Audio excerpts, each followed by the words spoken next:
여러분 안녕하십니까? 11월 4일 화요일 뉴스투데이 시작합니다. 우리 주식이 또다시 최고가를 기록했습니다. 지난주 4,000선을 돌파했던 코스피가 일주일 만에 4,200선도 넘은 건데요.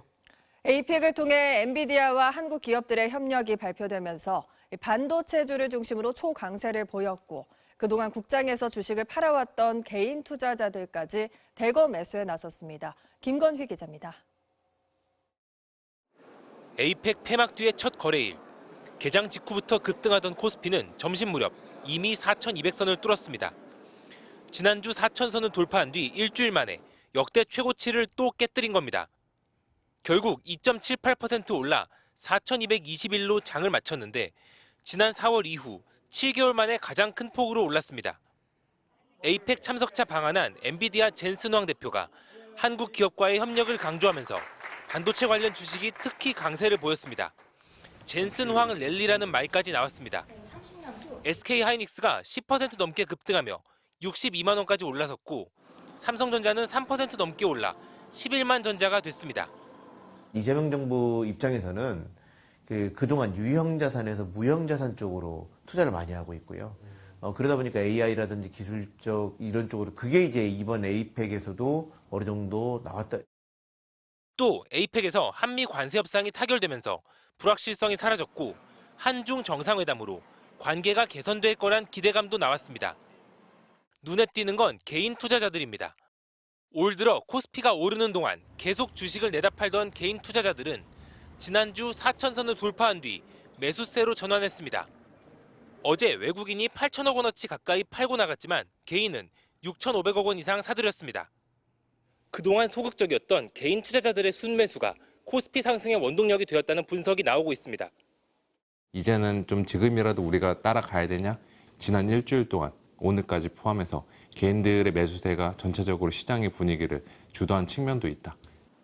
개인 투자자들이 유입되는 상황에서 상법 개정안 등 국내 정책이 또 다른 동력이 된다면 코스피 5천 시대도 먼 미래가 아니란 기대가 나오고 있습니다. MBC 뉴스 김건우입니다. 한국과 미국 국방장관이 오늘 서울에서 국방안보당국 최고위급 회의를 열고 전시작전 통제권 환수 등 핵심 현안을 협의합니다. 양국 국방장관은 어제 판문점 공동경비구역도 함께 시찰했습니다. 에이펙 이후 한반도의 안보협력 태세가 속도를 내는 모습입니다. 손하늘 기자입니다. 미군 헬기를 타고 판문점 초입에 내리는 피트 헤그세스 미국 전쟁부 장관을 안규백 국방장관이 반갑게 맞이합니다. 한국과 미국 두 나라 국방수장이 함께 판문점 공동경비구역 JSA를 찾았습니다. 두 장관은 최전방 감시 초소 오울렛 오피와 판문점 회담장 등을 둘러봤습니다.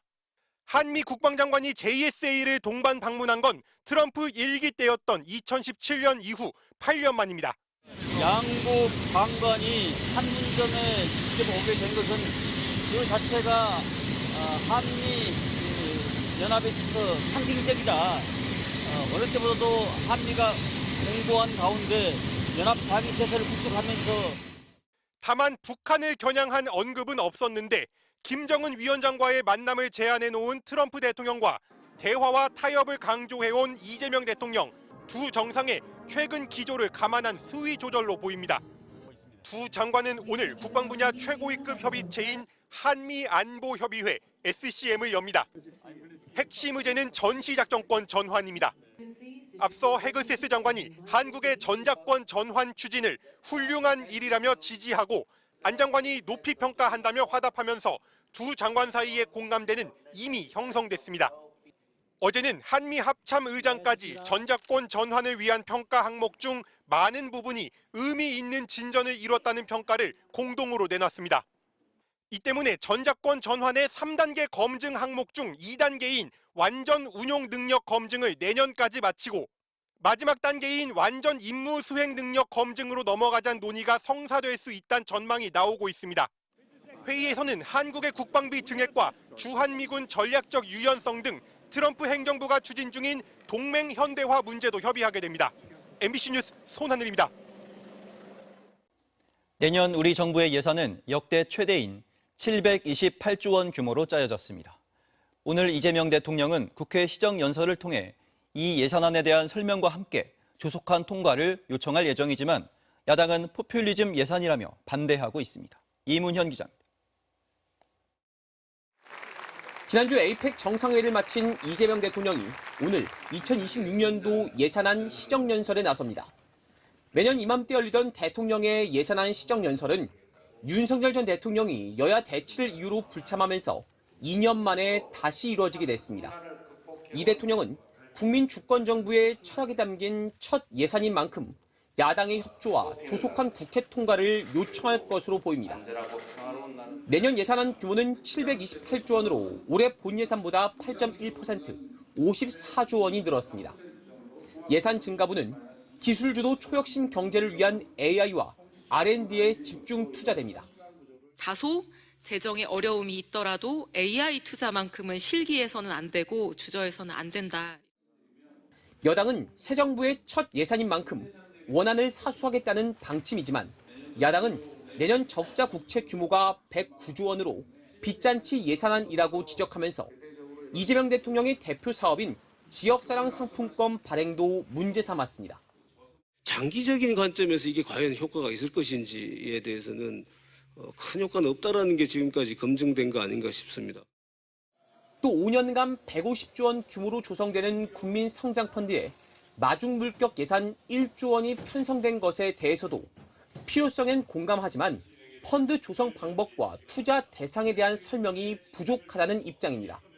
국회는 내일 예산안 공청회, 모레 종합정책 질의를 진행하는데 여야가 예산안 세부 사항 곳곳에서 이견을 보이고 있어 다음 달 2일 법적 처리 시한까지 예산안이 국회를 통과할지는 미지수입니다. MBC 뉴스 이문현입니다. 미 연방정부 셧다운 사태가 34일째 접어들었습니다. 저소득층 식비 지원조차 끊길 위기에 처하면서 식료품을 나눠주는 푸드뱅크마다 인파가 몰리는 상황이라는데요. 트럼프 대통령 지지율은 임기 최저치를 기록했습니다. 나세웅 뉴욕 특파원이 보도합니다. 뉴욕 브롱크스의 한 무료 배급소에 이른 새벽부터 사람들이 줄을 섰습니다. 식료품을 구하기 위해서입니다. 민간단체들이 운영하는 푸드뱅크마다 평소 2배에서 3배 규모의 인파가 몰렸습니다. They've, really been rushing our food pantries, and our food pantry partners have been sharing with us that they've been running out of food. 예산안 통과 지연으로 연방 정부가 멈춰서는 셧다운 사태가 길어지자 정부가 이번 달부터 저소득층 식비 지원을 중단하겠다고 예고했기 때문입니다. Now we have to choose either to feed ourselves or to pay the bills. We have children, young children. 식비 지원 대상자는 4,200만 명, 미국인 8가구 중 1가구 꼴입니다. 도입 60여 년 만에 처음으로 중단 위기에 처하자 법원은 지난주 예비 자금을 쓰라고 정부에 명령했습니다. 이미 연방 공무원 75만 명은 무급 휴직 처리됐고 필수 인력 수십만 명은 월급 없이 일하고 있습니다.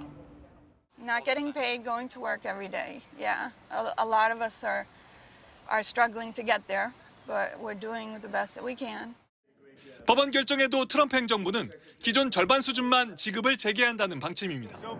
트럼프 대통령은 민주당에 이용당하지 않겠다고 강경한 입장을 거듭 밝혔습니다.